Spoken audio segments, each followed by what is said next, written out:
Le village de Ménherbe, très couru aujourd'hui comme nombre d'autres localités du Luberon pour le pittoresque de ses atours, connut le plus long siège villageois provençal des guerres de religion. Le massacre de la Saint-Barthélemy à Paris, qui décime une partie de l'élite protestante et une partie de la population huguenote, a pour conséquence l'entrée en guerre totale des coreligionnaires. En Luberon, Ménherbe, particulièrement fidèle au pape, s'était vu remercier, par celui-ci, d'une suppression de certaines taxes seigneuriales, lods et cens, par une lettre bullée datée du 25 novembre 1571.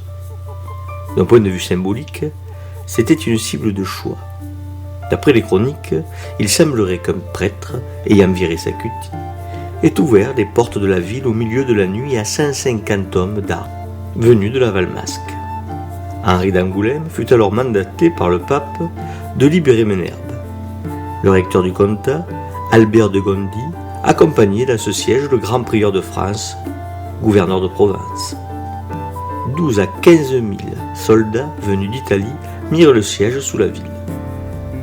Le chiffre est sans doute exagéré, mais il montre l'importance du dispositif militaire mobilisé en ce début des guerres de religion.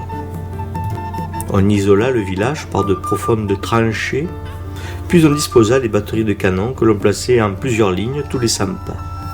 Le castelet de Ménherbe reçut 907 coups de canon. Les boulets, chauffés au rouge, détruisirent une partie du village, autant par les chocs que par les incendies qu'ils provoquaient.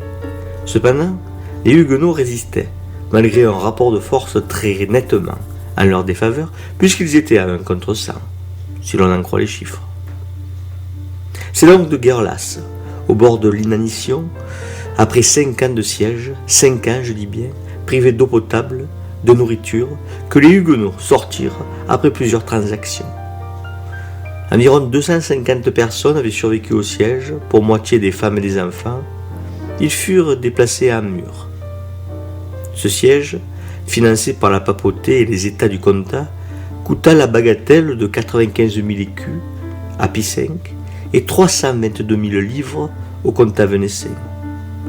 La guerre était déjà extrêmement coûteuse et d'un intérêt somme toute très limité.